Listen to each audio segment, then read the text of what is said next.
Bienvenue sur Trouver sa voie. Je suis Alban Mas, coach en évolution professionnelle et je te partage ma méthode pour construire ta carrière.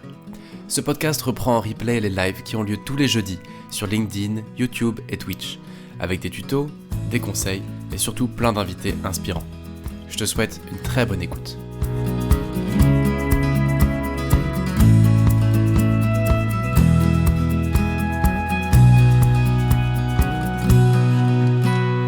Bonjour à toutes, bonjour à tous, bienvenue dans ce nouveau direct de Trouver sa voie.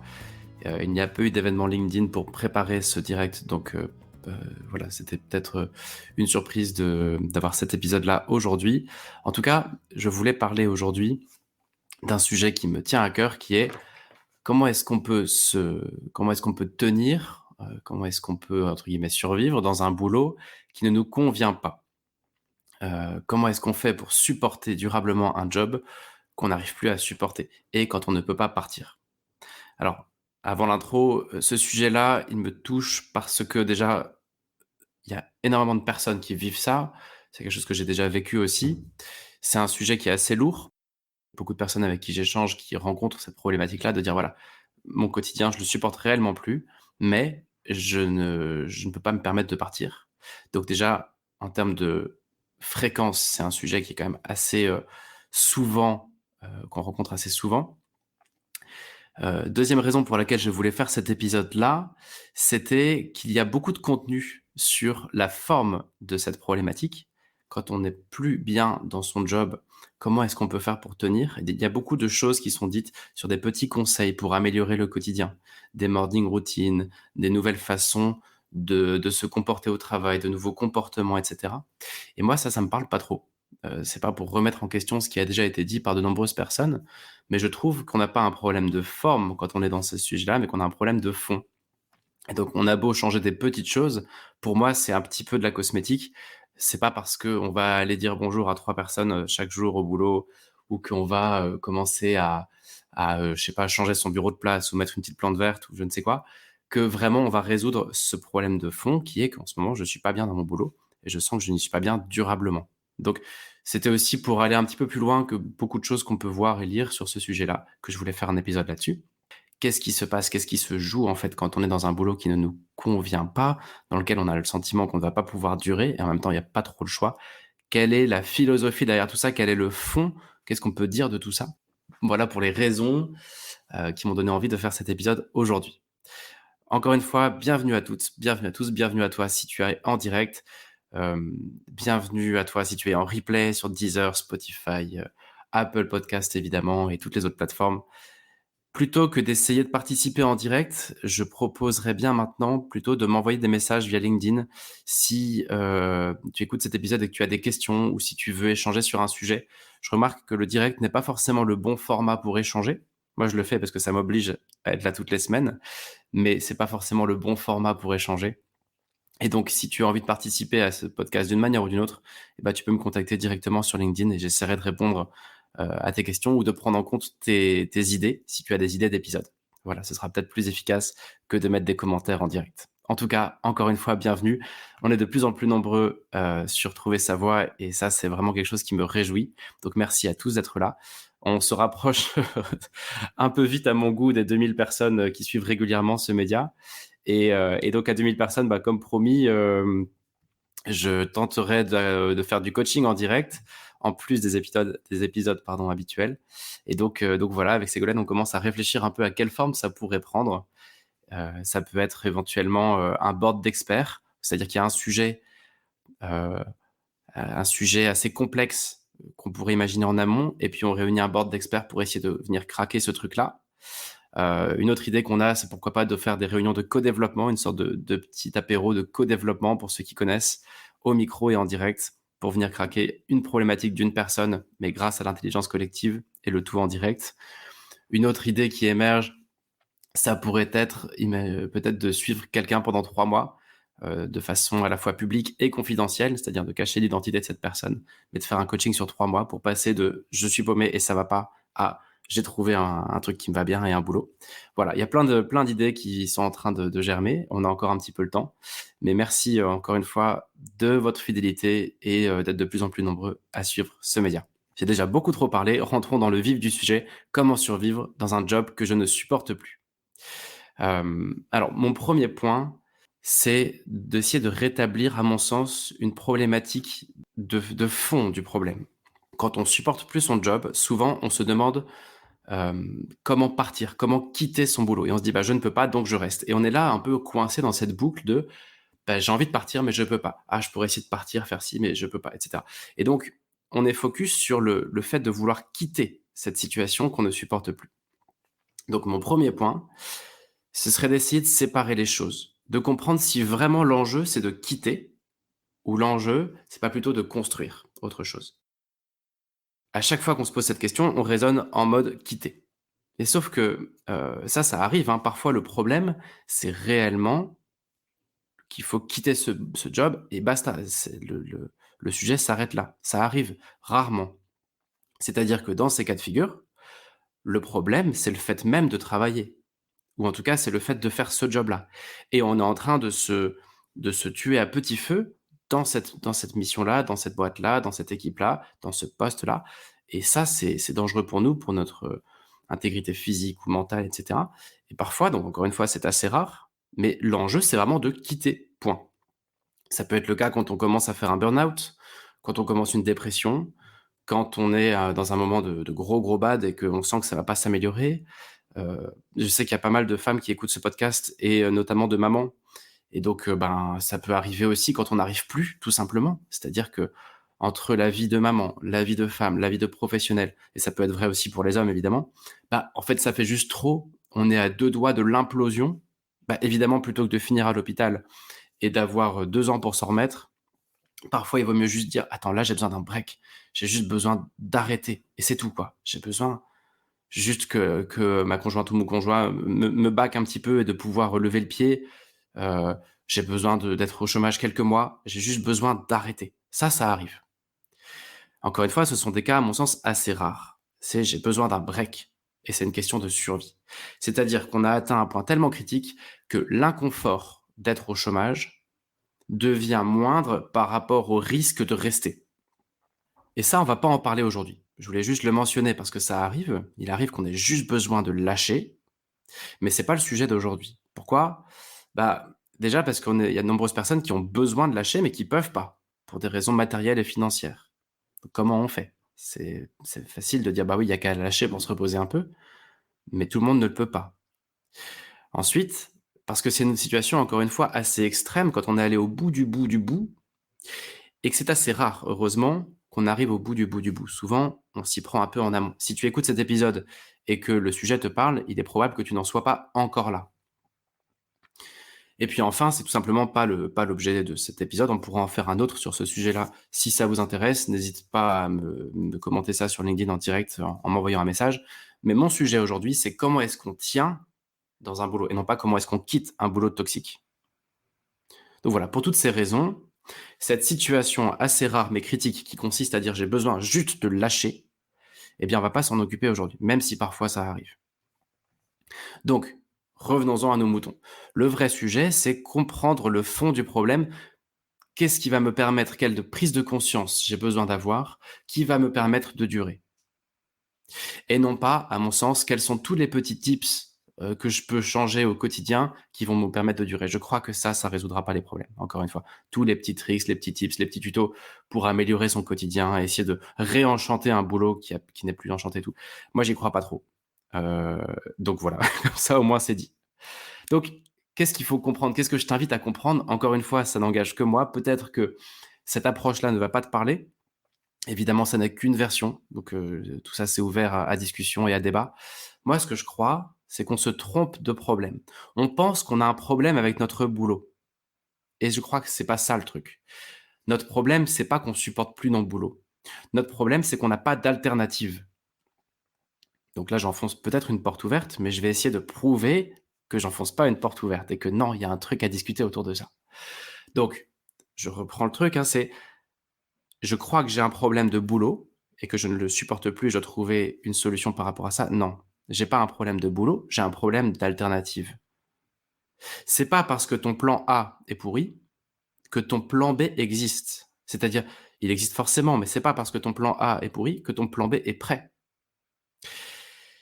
Et ça, enfin, je pense qu'il faut le conscientiser ce truc-là. C'est pas parce que je vais, quitter quelque chose de toxique ou quelque chose qui me rend fou ou quelque chose que je ne supporte plus, que j'ai sous la main un backup solide et qui va me rendre heureux ou heureuse. L'image qui me vient avec ça, c'est un peu comme une garde-robe. Quand tu ouvres moi ça m'arrive souvent d'ouvrir, mon «dressing» entre guillemets et de me rendre compte que j'ai que des fringues pourries à porter et il y a un moment de se dire: «Mais je supporte plus mes fringues quoi, tout simplement». Et on se dit: «Mince, mais j'ai plus rien à me mettre, ça me va plus. Ces trucs-là, ils sont tous rapiécés et cetera. Ça me va plus». Mais ouais, mais en même temps, on va pas se balader, à poil, pardon, mais il y a un moment, il faut bien voilà, il faut bien porter quelque chose. Donc si on n'a pas de backup, et bien, ça sert à rien de se prendre la tête sur le plan A. Il y a juste pas de backup. Donc relax, on se détend, il y a pas de backup. Je sais qu'en disant ça, c'est un peu provocateur parce qu'évidemment qu'il y a un problème. Mais n'empêche qu'il y a pas de solution, quoi. Donc, pour moi, le cœur du sujet, il est là. Encore une fois, on va pas se promener tout nu, donc c'est pas parce qu'on n'aime plus nos fringues et parce que notre dressing ne fait plus l'affaire qu'on va juste se contenter d'enlever nos fringues, quoi. Donc, en l'absence d'un plan B, eh ben, il faut bien porter nos fringues actuelles, donc il faut bien vivre notre plan A en l'absence de plan B. Alors, à ce stade, on peut se dire: «Non, non, mais je suis pas tout à fait d'accord avec toi, Alban. Il existe toujours A'». Alors, pour pas trop me perdre dans le concept, A', ce serait quoi? Ce serait: je ne supporte plus mon boulot dans ce cadre-là, dans cette entreprise-là, dans cette équipe-là et du coup, je vais faire la même chose ailleurs. J'ai juste besoin de changement ailleurs.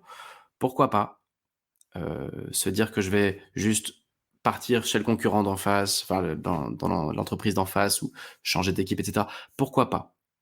Mais ce que je pense, c'est que si vraiment ton mal-être, il est profond et si tu sens que tu vas dans le mur en profondeur, il est probable que A prime, entre guillemets, un autre plan A qui ressemble vachement, ne comble pas ce besoin profond et viscéral que tu as de rectifier ta trajectoire professionnelle. Donc parfois, oui, ça peut faire le job, mais si vraiment ce besoin de changement, cette sensation d'étouffer un petit peu professionnellement et de pas aller dans le bon sens, eh bien, si tout ça, c'est viscéral et c'est profond, je ne crois pas que c'est un boulot «à prime» entre guillemets, un nouveau boulot pareil qu'avant, qui va résoudre le problème.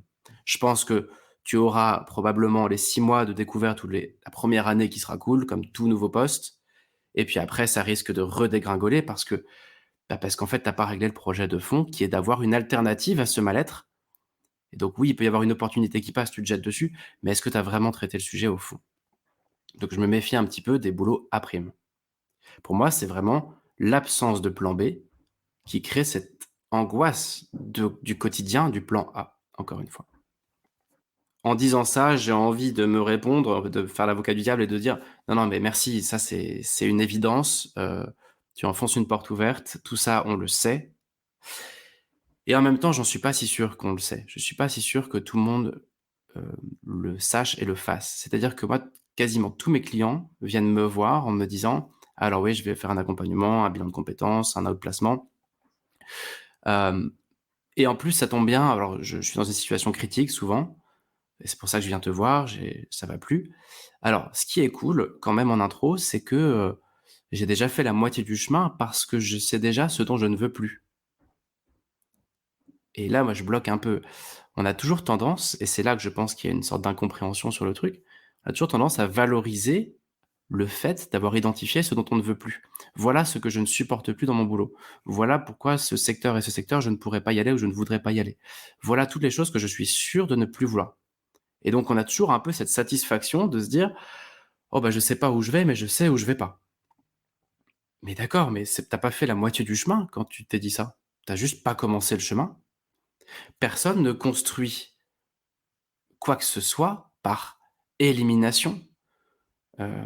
Ça, c'est bien pour s'éloigner d'une situation merdique, pardon du terme, mais c'est pas bien pour construire une situation désirable et en coaching, c'est la première chose qu'on apprend. Si tu fais, des entre guillemets «des études de coaching», c'est un bien, bien grand mot, mais une formation de coaching un jour, il est probable que tu apprennes, comme toute première étape, de comprendre que le coaching consiste à passer de s'éloigner de quelque chose à aller vers quelque chose. À chaque fois, la demande, c'est: «J'ai besoin de m'éloigner de cette souffrance». Non, non, non, ça, c'est de la thérapie.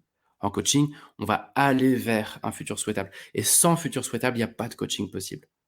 On ne peut pas traiter le mal-être, on peut traiter l'avenir, on peut traiter le le le aller vers et non pas le s'éloigner d'eux. Et ça, je suis pas sûr que ce soit bien intégré et c'est encore une fois pour ça que je voulais faire cet épisode. Encore une fois, hein, je suis pas là pour donner des tips concrets aujourd'hui, mais plutôt pour apporter une réflexion de fond.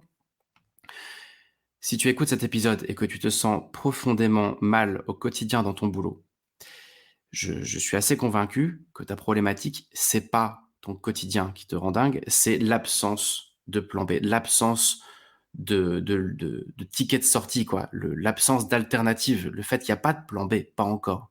Et c'est ça qui est si dur à vivre. Donc c'est pas un problème de situation, c'est un problème d'alternative à cette situation. Et donc là, encore une fois, on pourrait se dire: «OK, mais so what? Merci, c'est très bien philosophiquement parlant, merci, ça m'apprend pas grand-chose ton truc, je le savais déjà. Oui, c'est vrai que j'ai pas d'alternative et donc so what?» Bah, ouais, ça pour moi, ça change absolument tout. Ça change absolument tout parce que ça te met, en fait, dans une dynamique qui passe de: «Oh là là, je souffre et je sais pas comment je vais gérer cette souffrance, je sais pas comment je vais réduire cette souffrance, je sais pas comment je vais m'éloigner de cette souffrance» et il y a pas de solution pour ça, à mon sens.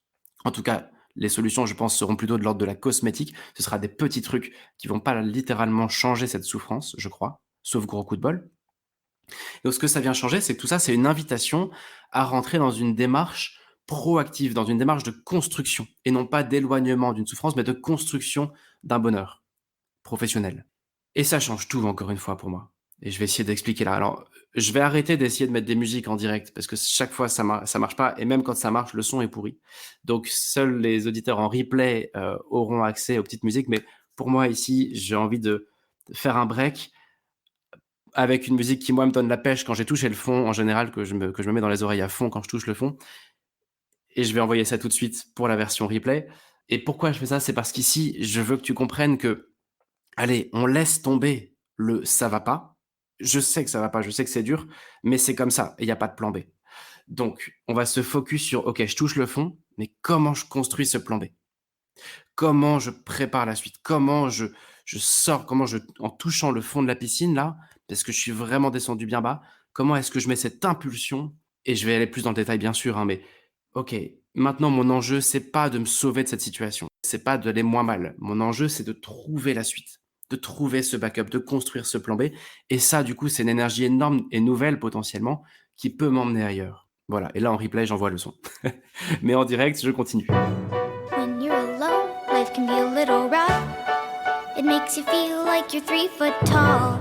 When it's just you, well, times can be tough. When there's no one there to catch your fall. 3 foot tall.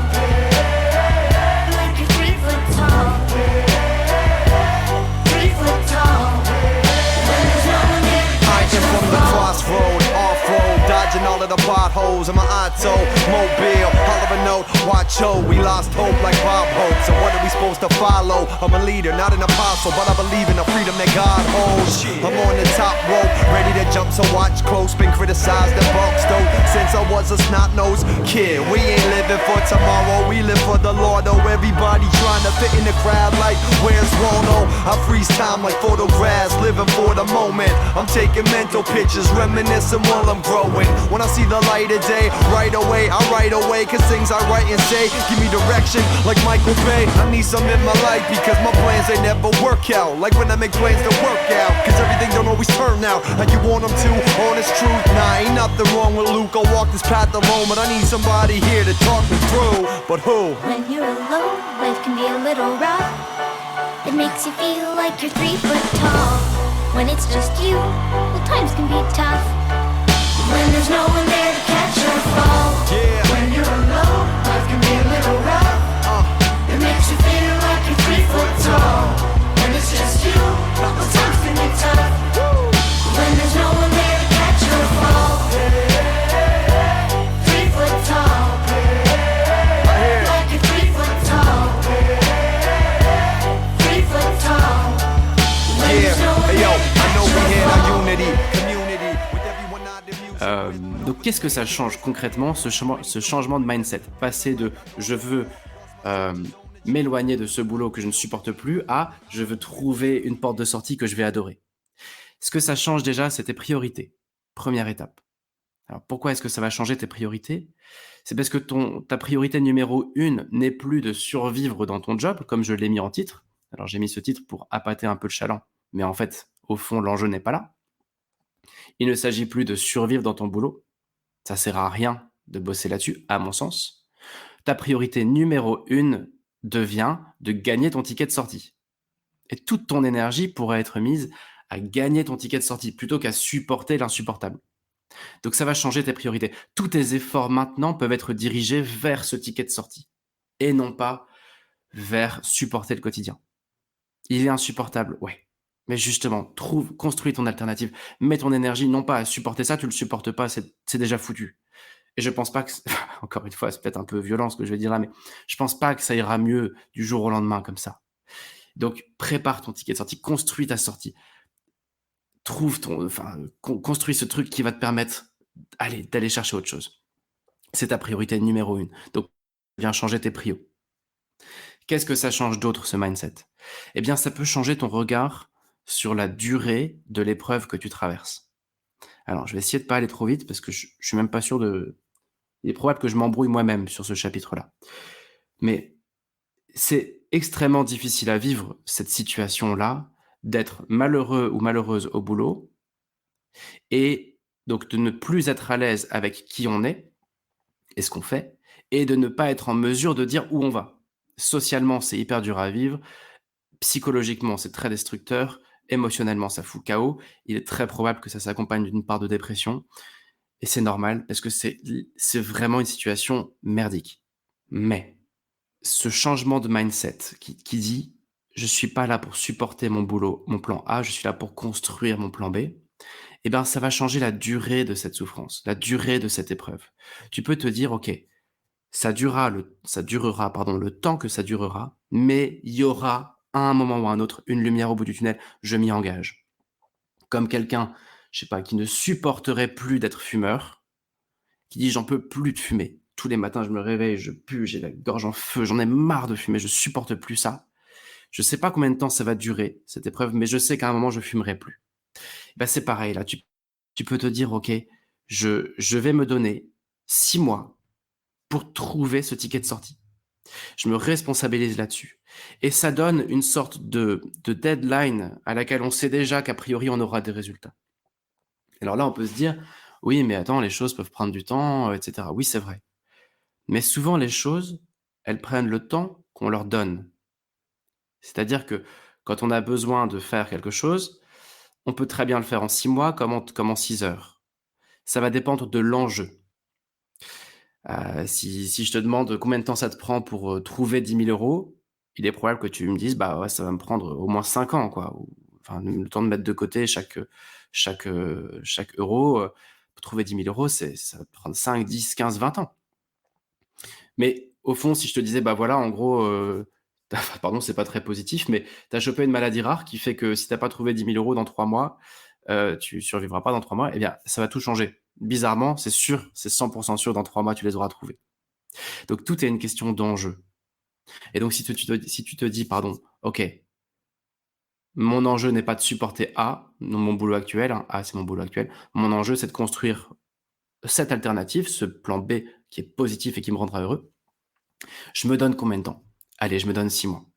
Bah, ça va te responsabiliser et il y a un enjeu et il y a une deadline et tu vas pouvoir commencer à te bouger pour aller construire ça. Donc encore une fois, ça vient changer le regard que tu vas porter sur la durée de cette épreuve. On ne sait pas si dans 6 mois tu auras trouvé, mais tu auras fait tellement de chemin qu'il y aura des choses qui auront évolué. Alors que si tu es juste là focus sur: ça va pas, comment je peux durer, comment je peux tenir, comment je peux supporter, tu vas mettre ton énergie sur des trucs pas utiles. Il faut que tu partes. Il est probable qu'il faille que tu partes puisque si tu ne supportes pas le truc, c'est peu probable que du jour au lendemain, par magie, tout se règle. Ça arrive, mais c'est peu probable.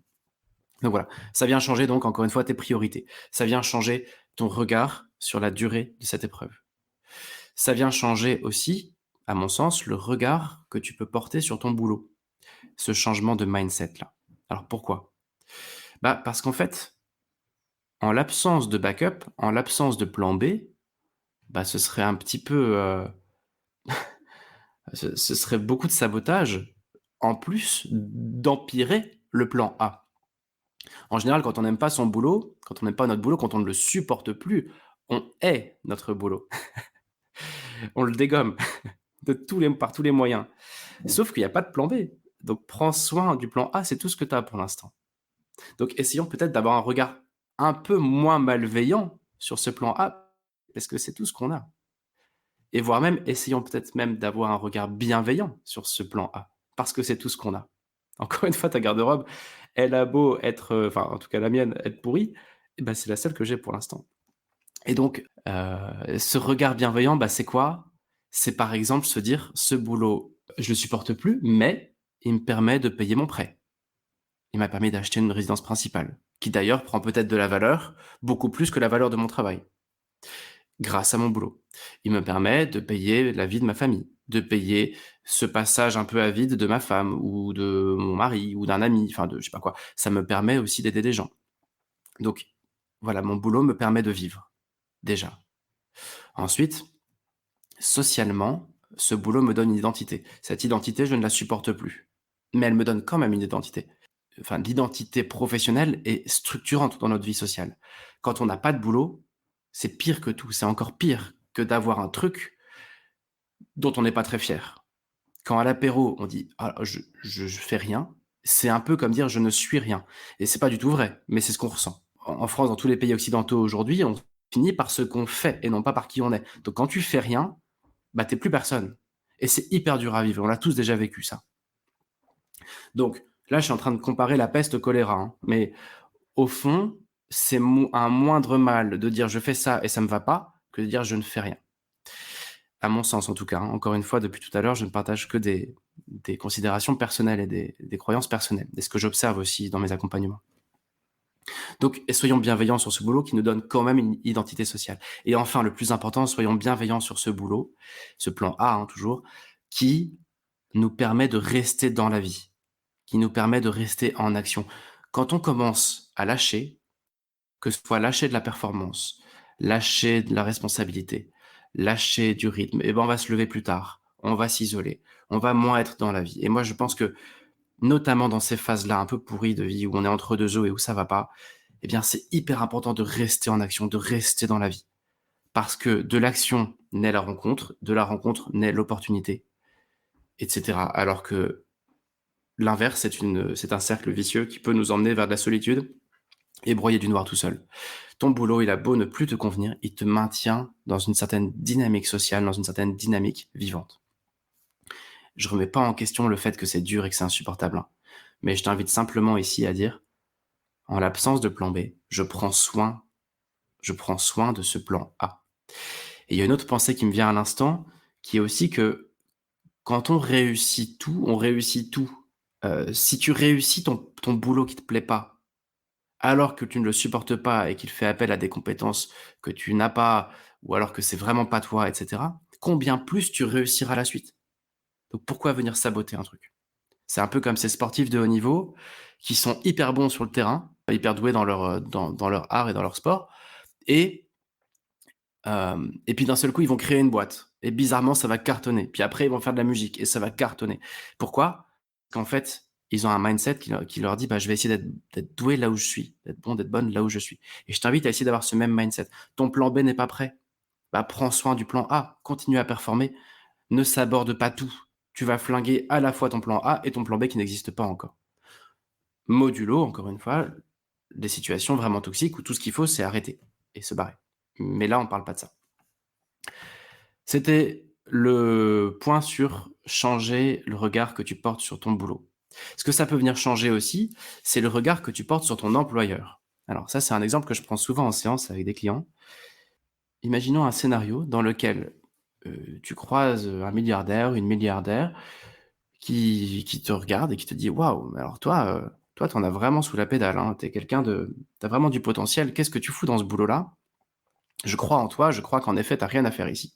Et tu sais quoi? Je crois en toi et je vais financer ton train de vie jusqu'à ce que tu aies trouvé ta voie, si on est en mode vocation et tout, ou au moins trouver un boulot qui t'éclate et où tu vas pouvoir potentialiser ce que tu as à offrir». Donc cette situation, c'est quelqu'un qui est blindé et qui te dit: «Je prends soin de te financer ton train de vie et celui de ta famille, ad vitam, c'est-à-dire aussi longtemps qu'il le faudra pour que toi, tu trouves la next step qui va te faire kiffer à fond. Parce que je veux que tu potentialises ce que tu as à offrir. Je crois en toi. Ça, c'est une situation idéale. Je sais que quelqu'un prend soin de mon train de vie jusqu'à ce que j'ai trouvé le boulot idéal. C'est quand même merveilleux, quoi. En prenant soin de me garantir ma santé, mon alimentation et le train de vie de ma famille. Juste le truc royal. Ce milliardaire-là, la seule condition qu'il viendrait mettre, c'est: «OK, je te paye tant que tu cherches, tant que tu te bouges, tant que tu es en action pour essayer de trouver ce truc qui te fait kiffer. Ou alors ce nouveau projet qui te donne envie, et cetera. Je te finance comme un sponsor, en fait. Je te finance tant que tu es en route. Tout ce que tu as à faire, c'est de chercher et moi, je te couvre tes arrières». Quand je prends cet exemple, en général, avec mes clients, ils me disent: «Ah ouais, ça existe pas, mais waouh, c'est trop cool, ce serait trop bien. Moi, demain, on me propose de gérer ma vie, financièrement, le temps que je trouve ma voie, je signe». Mais en fait, c'est un truc que tu as déjà et ce milliardaire, il s'appelle et tu mets juste le nom de ton entreprise ou le nom de ton boss ou de ta boss. Aujourd'hui, prends conscience que ton ton boulot, si tu es en CDI notamment, est en train de te sponsoriser sans le savoir et aussi longtemps qu'il te le faudra, comme si tu étais un sportif de haut niveau ou une sportive, jusqu'à ce que tu aies pu performer. Et là, dans notre cas ici, performer, ça veut dire trouver un boulot qui te fait hyper kiffer. C'est quand même dingue de se dire que quelqu'un prend soin de toi tout le temps de ta réflexion. C'est même pas comme un sportif qui a besoin d'avoir des résultats, sinon il se perd son sponsor. Toi, a priori, ton boulot, tu le maîtrises.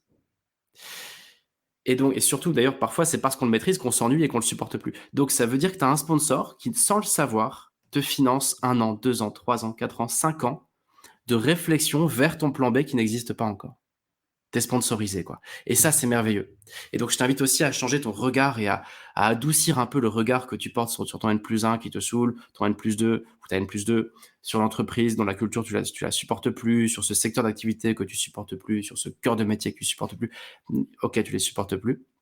Mais un, ton plan B n'est pas mûr. Deux, tu as un sponsor qui est là.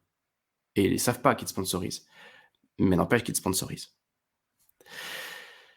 Et enfin, qu'est-ce que ça change, ce nouveau mindset? Ça vient aussi changer, ton état.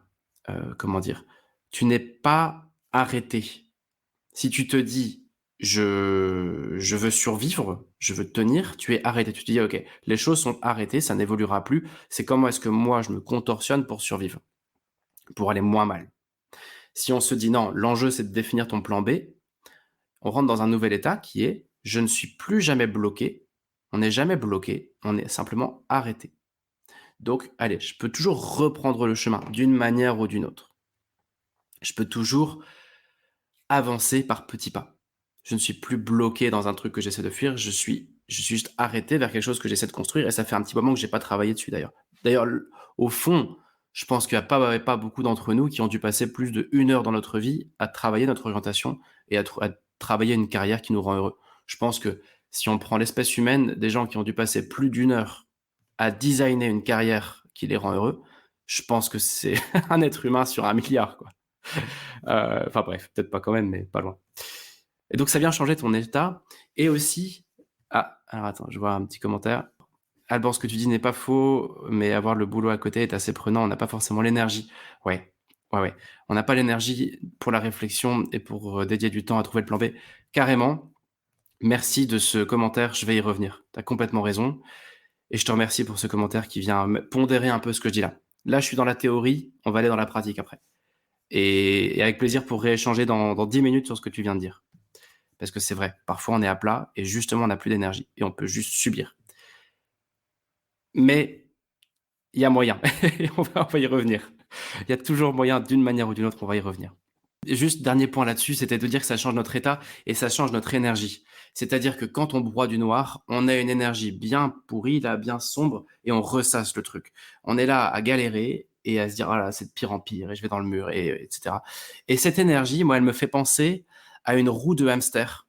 C'est-à-dire que cette énergie vient ou un petit moulin à eau, elle vient faire tourner une roue qui ne sert absolument à rien, mais il y a de l'énergie négative et cette énergie, bah, voilà, elle est pas utile. Alors que l'énergie, c'est de l'énergie. Qu'elle soit bonne ou mauvaise, c'est de l'énergie. Un peu comme le buzz. Le bad buzz, c'est moins bien que le bon buzz, mais le bad buzz, ça reste du buzz. Et ben, la mauvaise énergie, ça reste de l'énergie. Et moi, quand j'étais dans ces situations-là, complètement pourries, où je touchais le fond, et je vais pas venir dans le détail parce que je suis pas là pour raconter ma vie. Dans ces moments-là, je me disais: «Comment je peux supporter ce truc-là? C'est tellement nul», et en fait, cette énergie, il y a un moment où tu peux changer de «connecteur» entre guillemets, et au lieu qu'elle fasse tourner cette petite roue inutile de broyer du noir, tu peux la brancher sur le plan B. De dire: «OK, chaque kilo de ras-le-bol que j'ai dans mon boulot, je le transforme en 1 tonne de motivation pour me sortir de là. Je viens puiser cette énergie qui est certes très mauvaise, mais ça reste de l'énergie, et c'est cette énergie qui va me permettre d'oser, parce que je me dis: "Plus jamais ça. Ça n'est pas acceptable, c'est nul, quoi"». Et comme c'est nul, je prends cette nullité pour oser faire des trucs.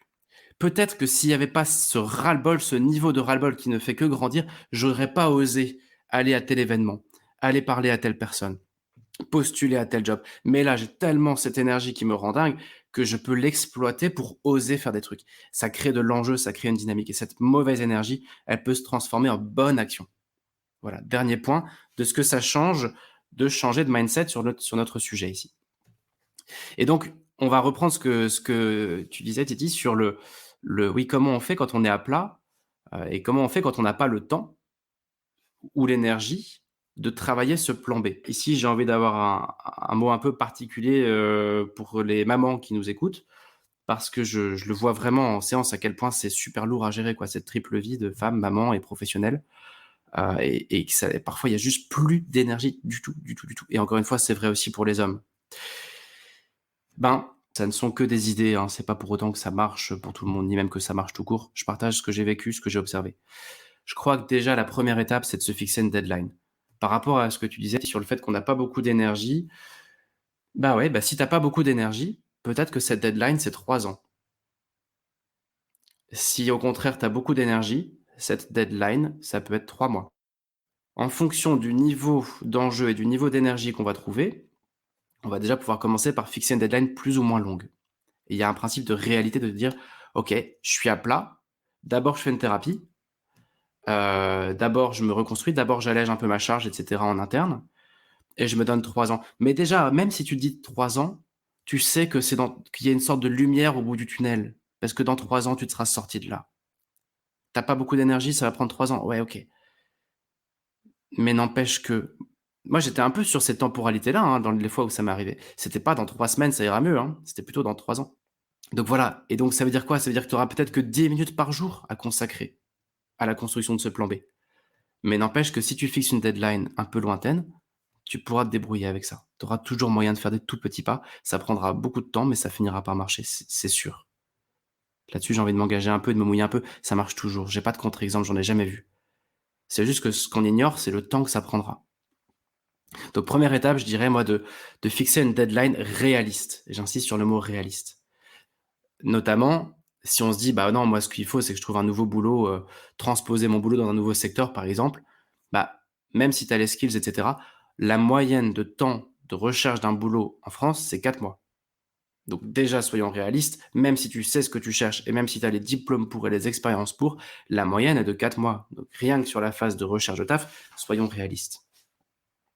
Ensuite, deuxième petit conseil, c'est un bien grand mot, mais deuxième idée, on va dire, ce serait de ne jamais rester seul. Parce que parfois, nous, on n'a pas l'énergie, mais il peut y avoir quelqu'un qui a cette énergie et qui est prêt à nous aider. Et surtout, il existe énormément de ressources. Alors, il y a évidemment ce qu'on connaît, le bilan de compétences, la thérapie, le coaching, tous ces trucs-là. Mais il y a aussi ce qu'on connaît pas, des super livres, des associations gratuites qui sont juste géniales. J'ai découvert récemment CoJob à Nantes, qui ça sert à chercher un boulot à plusieurs, et ça sert à simplifier la démarche. Il y a plein de choses qui existent. Donc surtout, ne pas rester seul. En parler à 2-3 personnes de confiance, rentrer dans des réseaux d'autres personnes qui sont dans cette même situation, ne pas rester seul et se faire aider. Tout seul, on va pas bien loin, quoi. Ou en tout cas, tout seul, c'est super dur de tenir.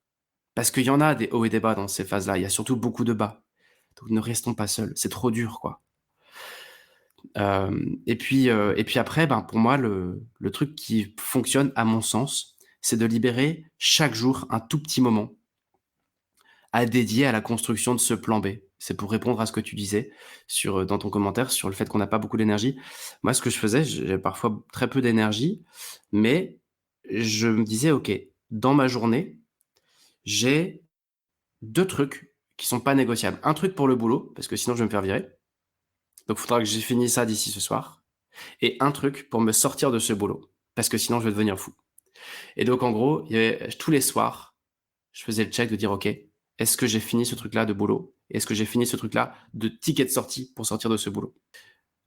Et ça peut être des petits pas évidemment, hein. Ça a pas besoin d'être des trucs de fou, de postuler ou autre. Ça peut être une rencontre, un contact à trouver, un secteur à défricher, une piste à investiguer, une association à contacter, un livre, à écrire par petits bouts, un média à lancer. Enfin, ça peut être ce que tu veux, en fait. Mais est-ce que chaque jour, tu as la garantie que chaque jour, tu as libéré du temps pour faire un truc? Parce que ton enjeu n'est plus ton boulot, ton enjeu, il est déjà dans l'étape d'après. Donc voilà, moi je crois qu'il y a c'est beaucoup ça, c'est de faire des petits pas chaque jour, chaque jour, chaque jour. Le succès, ça arrive pas du jour au lendemain, quoi. C'est la conséquence de millions de petits pas et qui font qu'à un moment, ça devient un succès. Et l'échec aussi, ça arrive pas du jour au lendemain. C'est 1000 petits renoncements qui font qu'à la fin, on va dans le mur. Et donc si chaque jour tu fais des petits pas, ça t'emmènera forcément dans quelque chose de positif. Donc la question à se poser à mon sens, c'est: combien de temps je me donne? Par qui je me fais aider? Ou par quoi je me fais aider? Comment est-ce que chaque jour, j'ai la garantie d'avoir fait un petit ou un grand pas vers ce plan B qui est mon unique objectif à partir de maintenant? Et puis après, il y a encore un autre sujet, c'est la motivation. Parce que surtout quand on traverse des phases dépressives ou des phases où ça va pas, ou des phases où on est crevé, ou des phases où on n'a pas le temps, des phases où on a peur, et cetera. S'il y a bien un truc qui nous manque, c'est la motivation. Or, évidemment, on en a terriblement besoin pour aller vers ce plan B. Et là, je pense que c'est propre à chacun de trouver des techniques.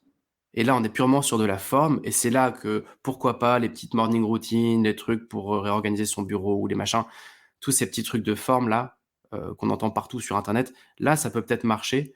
Moi, j'avais fait un épisode là-dessus, il y a bien longtemps. Donc si ça t'intéresse, tu peux le retrouver, ça s'appelle et je te partage dans cet épisode ce qui a fonctionné pour moi, pour rester motivé quand j'avais plus aucune motivation. Mais encore une fois, souvent ces trucs-là, ça ne marche que pour les gens.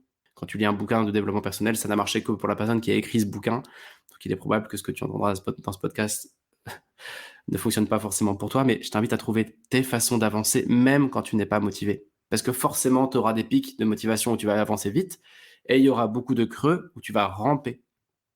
Mais l'enjeu, c'est comment avancer malgré le fait d'être à plat. Voilà, j'espère que ça répond un peu à ce que tu disais sur le fait qu'on a parfois peu d'énergie. Je sais que c'est facile à dire, je sais que c'est super dur à faire, mais c'est pour ça qu'il faut pas rester seul, aussi. Et donc en conclusion, moi je pense qu'encore une fois, ce qui te fera survivre dans un boulot qui ne te convient plus, n'est pas une amélioration de ton boulot, n'est pas la recherche d'un backup dans la même veine que ton boulot, même si parfois c'est ce qu'il fallait, hein. Mais je crois que ce qui te fera tenir, ce qui te fera survivre, sera la sensation profonde qu'une alternative est en train d'émerger, qu'un futur possible heureux est en train de devenir réalisable. Et si tu as le sentiment qu'il y a une lumière au bout du tunnel qui se dessine, je crois que tu tiendras le temps qu'il faudra. Et je crois que c'est la bonne approche. Ça n'est qu'une approche parmi bien d'autres. J'espère que ça t'aura parlé. N'hésitez pas à m'écrire directement sur LinkedIn pour toute question, toute idée. Puis rendez-vous la semaine prochaine pour un nouvel épisode. Voilà. Allez, à bientôt.